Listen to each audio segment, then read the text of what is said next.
Hello, welcome to ANN. I am Christian, this is Jennifer. We report today on September 1st, 1939, 1,600 Luftwaffe Nazi Air Force aircraft bombed military and civilian targets. Bad news, bad news. Bad news indeed, Bad Jennifer. news. While 56 German divisions rolled across the Polish border, so in general, Germany is invading Poland as we speak. Jennifer. Germany's mean. They're a bully. This Adolf Hitler guy, he wanted to avenge Germany's World War I defeat because, he's all about revenge or whatever. So through these harsh politics, he ended up in prison, and now he's out of prison, and he's ruling Germany and attacking the world. Whatever. Lightning War Blitzkrieg was used by the German Air Force. Very bad stuff, very destructive, but kind of smart by Germany here on this card. Hitler was finally advanced in his conquering efforts. So for a while now, we have worried about Hitler deciding that he wants to take over the world, and he finally has decided that. Kind of sounds something like a superhero movie, Jennifer. Pretty Who's much going to be does. our superhero, though? 48 hours after the assault, 100,000 Polish casualties, as we report as of right now. 100,000 casualties. My goodness. A That's lot a of lot. dead people. That's a lot of A dead lot of people. people dying. Tragic. Well, I think that concludes our news report for today. Thank you for watching ANN. Hello and welcome to ANN News. Today, it is July 15th, 1940, and we are talking about the Battle of Britain. Germany is obviously invading the English Channel as we speak in air. Jennifer, the bombings during day didn't work so well for them, so they decided to go by night. Do you have any thoughts about that? It's kind of dumb, like everything else Germany does. I think it's kind of smart, Jennifer. I mean, the day bombings weren't working, and then they went to night, and now they're starting just to work. envious people who want to win a war that they should never even have started. Yes. Cities include that have been attacked are London, Plymouth, Manchester, Birmingham, Dover, Portsmouth, and Coventry. And it has been reported that 10,000 people have been killed or injured currently. And we believe that number will go up. Probably, yeah. But, in the face of all this tyranny, Winston Churchill stands strong in Great Britain and will not back down. So, to talk about this, we have America standing by in this time of war, and we have brought in Charles Lindenberg, the head of the American First Committees, Yeah! to help us talk about isolationism in America. Charles! As the head of the American First, whatever there, I support that we should stay out of the war 100%. You're the man! Exactly, You're the man! right? Because if we join it, we're going to end up just creating another world war. So Amen! we need to stay out of this. I agree that the last one didn't end well, but So there's no reason to get into another one. Exactly, There we go. Enough said. exactly. The end. But this world war is different. If Germany wins, freedom and democracy as we know it is at risk. It's at risk now anyways. We If we can't enter the do it. war, our democracy is in risk as well, and we are the only ones important in this situation. We're going to be endangering thousands of lives if we join the war. Amen. It's going to ruin our What's to economy. say when Germany is done with Europe, it's not going to attack North America and try to take the world. Well, that's We've something- seen Hitler and his regime. He wants it all. That's something we don't know yet. So that's just something we're going to have to chance. Amen. It's also a chance to stay out of the war. We should stay out of the war. But I'm saying Anyways. it's just as much of a chance. Thank you, Charles. It's been a pleasure. Thank you very for much. coming sir. to ANN News. Now we have Lexi, who's in the field reporting of the Battle of Britain. Okay, we're here at the site of the Battle of Britain where Britain's really taking a pounding right now. Germany's really letting them have it here. And there's a lot of bombs, and he's really taking it right now. Today, we present our Deal of the Century. Do you ever find yourself in need of weapons with no way to get them? Now, with our Neutrality Act and the Easy Gift Land, you can fulfill all your war power needs. With our cash and carry policy, you can get all the weapons you need. Tanks, bombs, guns, ammunition, all you need. All you have to do is transport them on your own ships. All purchases must be made with cash and up front within 90 days. If you're not satisfied, well, too bad. We are not liable for any damages that you do with our products, so just remember that. So be careful, and don't play with fire. Have fun, kids. Hello and welcome back to ANN. This is Jennifer and I am Christian. Today we have breaking news. Tonight out of Africa, Italian dictator Benito Mussolini has moved into Africa in order to increase his territories. Fortunately for the Allies, the British sent troops to Africa to try to stop the Italians, and he did end up stopping them in Libya and forced them to surrender. The British victory, however, was short-lived as the British had exhausted their resources. So, German commander Erwin Rommel arrived in Africa and took control of Axis forces in Tripoli. Nicknamed the Desert Fox, Erwin Rommel forced Britain into a desert showdown. Fighting went back and forth from Egypt to Libya. After a string of British defeats, Bernard Montgomery took control of the Allied forces. And that brings us up to date, and we will hopefully get going on this story as it develops. Yeah. Thank you for watching. This is ANN. Hello and welcome to American News Network. I'm Christian. This is Jennifer. Today we are talking about the Lend-Lease Act. It is March 11, 1941. The Lend-Lease Act was $70 billion to provide supplies from battled nations and supplying any allied nation with any material they might need. What do you think about this, Well, Christian? correction, Jennifer, it was $7 billion, but it's close enough. I think it's good that we're doing all this help for the nations, but there comes a point where we just need to involve ourselves in the war, get in the fight, and win this war and stop Hitler, because that guy's bad. He is bad news, I'm telling you.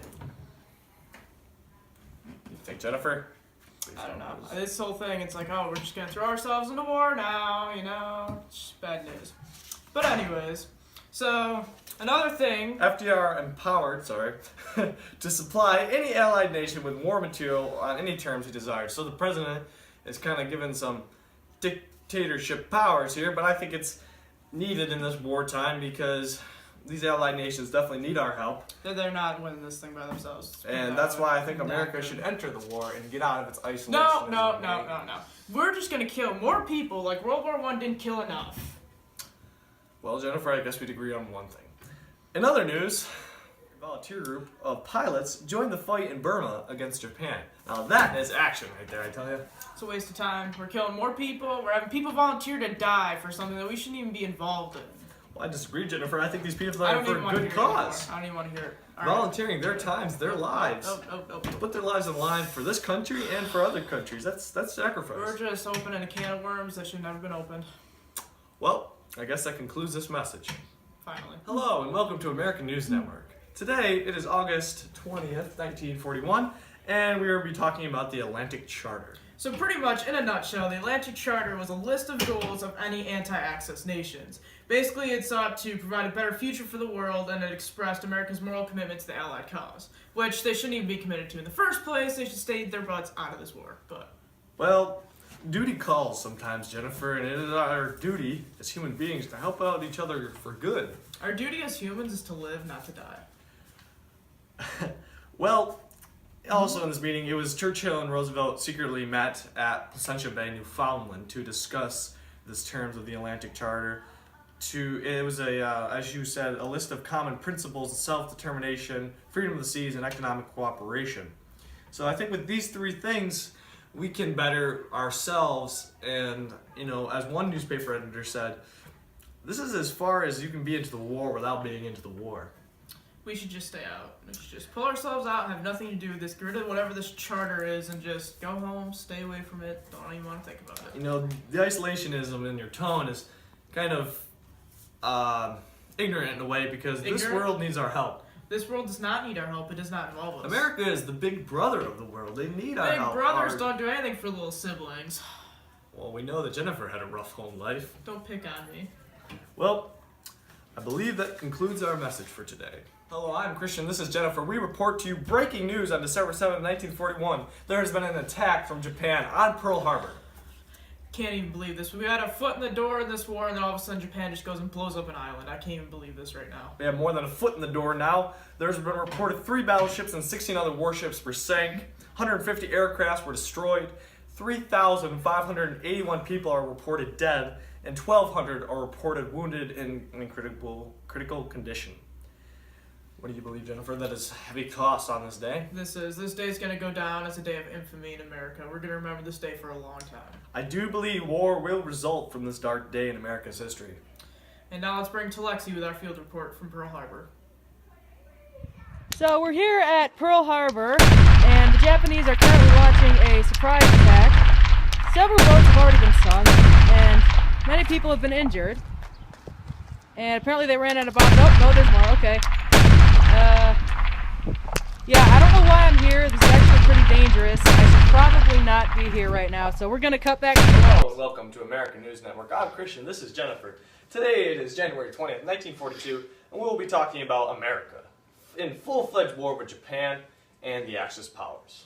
Thankfully, with the victory at the Battle of Midway, secured by U.S. Admiral Chester Nimitz, the U.S. has turned the tide of the war against the Japanese. Very good, Jennifer. After Pearl Harbor, they need to be squashed. They need to be knocked down a bit. That's what they need to be. Along those lines, the War Production Board has halted nearly all domestic building construction to conserve materials for war production. It's very smart. You know, in this time of war, we don't want to overproduce, but we need the power to, you know, combat these. Don't want to be in another depression again. Exactly. Well, also the director of the Office of Price Administration, they issued that every man and woman carries a ration book, which basically gives them a certain amount of goods that they can purchase, like meat and sugar and shortening. Do you have your rationing book, Jennifer? I know Of I course have I mine. do. I have my rationing book with me, don't worry. Yes. We'll be right back after this short message. With the war in full swing, stop by your local government office and pick up your very own ration book. This book will allow you to get what you need when you need it. And also, don't be afraid to go join the army, because Uncle Sam needs you. Hello, and welcome back to ANN. In another news, we have a new developing story as the rise of woman power in the United States during this great war.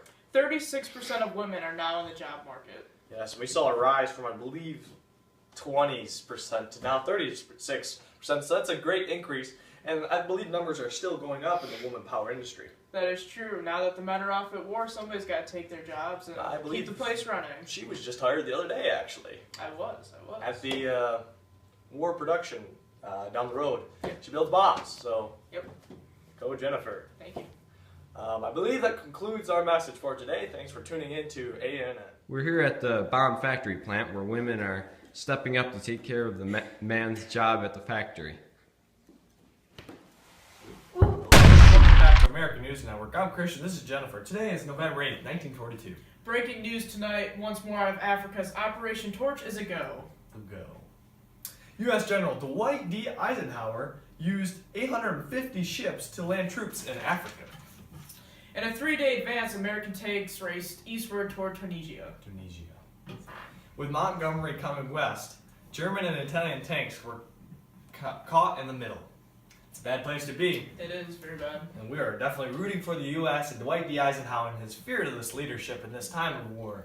Yes. I'm very glad that we're in the war now, actually taking Oh, charge no, and I doing don't stuff that we know. need to do. Okay, whatever. No. Let's just hope and pray for our military and hope that they That can nobody get it else through. dies, because we shouldn't even be in this war. Well, Alright, that's enough for tonight. We will be back in the next, few hours with more news as the story develops. Hello and welcome to the American News Network. I'm Christian. This is Jennifer. Today is January 15th, 1943. News today out of Casablanca. Officials from the U.S., Britain, and France met in Casablanca to form a line strategy for the assault on Hitler and his European. Assault, pretty Assault. much. Officials agreed to open a front in Europe against Italy.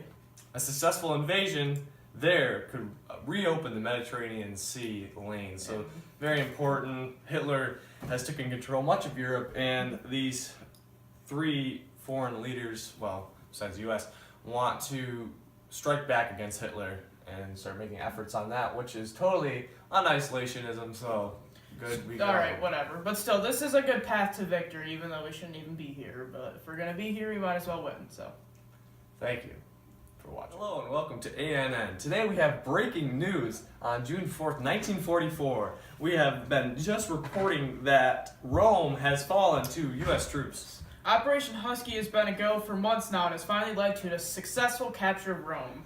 Operation Husky, just to inform you, sent 3,000 ships and landing crafts with troops to Sicily to take over the Italian peninsula. I'm telling you, this is the path to victory. We're getting closer. We're getting closer to being out of this war so we can isolate ourselves. Definitely a again. good victory for the United States and The Allied forces. Allied Very forces. encouraging. Very encouraging. thanks for watching. Hello and welcome to the American News Network. I'm Christian, this is Jennifer. Today we have breaking news. Out of Europe tonight as Operation Overlord is here. In spite of bad weather, the Allies still invaded Europe against the Axis' thinking. the Axis powers were really surprised because I mean it was bad weather today, Weather out and there. they really weren't expecting it. And they're hoping that by the end of 1944, the liberation of France, Holland, and Luxembourg will be complete. Hello, I'm Christian. This is Jennifer. Welcome to ANN. This is January 8th, 1945. We have breaking news. The Battle of Bulge is over. After a surprise attack by the Germans on December 16, 1944, it caused a bulge in the Allied lines. The Allies have redeemed themselves and have officially defeated the Axis powers. It was a very costly battle, but a victory is a victory. Hitler's last hoorah, I guess you could say, had cost him 100,000 casualties, 1,000 aircraft, and 800 tanks. Very costly for him, Very but costly. good for us. Very good for us, and I believe that from this point out, we can win this war, and we'll be at peace once again. Bring Thanks our for men watching. home and... Okay, we're here in Belgium where it's snowing pretty hard, and it's making it really hard to fight. Is that all the snow there is? Hello, welcome to American News Network. I'm Christian. This is Jennifer. Today is September 2nd, 1945. We have breaking news. Japan has officially surrendered and World War II is over. Just to recap what happened, February 3rd, 1943, Japanese abandoned Guadalcanal. And then it takes us to July 1st, 1944, where an amphibious assault on Saipan, which ended up leading also to massive air battle that took place at the same time, is kind of a big mess. But it was the most significant fight of that summer, and it was also nicknamed the Great Marinas Turkey Shoot. On October 15th, 1944, was the Battle of Leyte Gulf, largest sea battle in history. Leyte Gulf. Oh, sorry, Jennifer. Thank you. You know my reading is poor. 15,000 casualties, though, so that wasn't too good. It was kind of costly. And then it takes us to February 19th, 1945 in Iwo Jima, which was attacked and was eventually a place where American B-29s could land, and it pretty much turned into the costliest battle in Japanese history. It was very good that we got that. April 1st, 1945 was Okinawa, so that was very important. It was the bloodiest campaign in the Pacific, and it lasted 2.5 months. There's a lot of suicides from the government pretty much told all the Okinawan citizens that instead of dying by the hands of the Allies, to kill yourself first. Very, very tragic. And they had many suicide bombers there. And then that takes us to the fateful day of April 12th, 1945, when our great leader, Franklin Delano Roosevelt, passed away. Very sad day. Sad day in American history. And then on April 30th, 1945, Adolf Hitler and his wife, Ewa Brin, commit suicide. Very good day, I would say. I mean, yes, 2 people died, but Death you know is what? death, They but caused from that a lot point of on, damage. Germany They didn't have that same fiery spirit. took an they had. L. They did take an L. And that takes us to July 15th, 1945. Potsdam, which was a meeting between the new president, Harry Truman, Winston Churchill, and Joseph Stalin to pretty much plan the conclusion of the war. And then it brings us to almost the present. August 6, 1945, was the bombing of Hiroshima. Hiroshima. Hiroshima. Be that way. Anyways, a bomb is a bomb. It killed a bunch of people. Lots of people. Scared the Japanese, but they weren't Radiation done all over yet. the place. Because it takes us to August 9th, 1945. Pretty War much time. the ending point of the war as the Allies bomb Nagasaki. The end of the war. We're Allies over. win. It only took 2 atomic bombs to get there. Thousands and thousands of lives, tons and tons of Our men are tanks, coming home. billions of dollars, but we won the war. Peace will go on. Our men are coming home. We can be isolated. It's a good day. Freedom for all. Amen. Thanks for watching American News Network. This is Christian. That is Jennifer. They then went to July 1st, 1944, where there's an amphibious assault. And I'm Christian. This is Jennifer. And we'll cut that because we're supposed to go. Okay, we're at the site of the Battle of Britain where Britain's getting bombed pretty hard. Germany's really letting them have it here. Hello and welcome to American News Network once again. Dang it, I keep saying that. Hello and welcome to American News Network. I'm Christian and here's Jennifer. Today it is March 11th, 1940, and we are talking about the Lend-Lease Act. Can you tell us a little bit about that? 1941. It says 1940 right there. Good. We're gonna have to kill our producers. Thanks for watching The American News Network.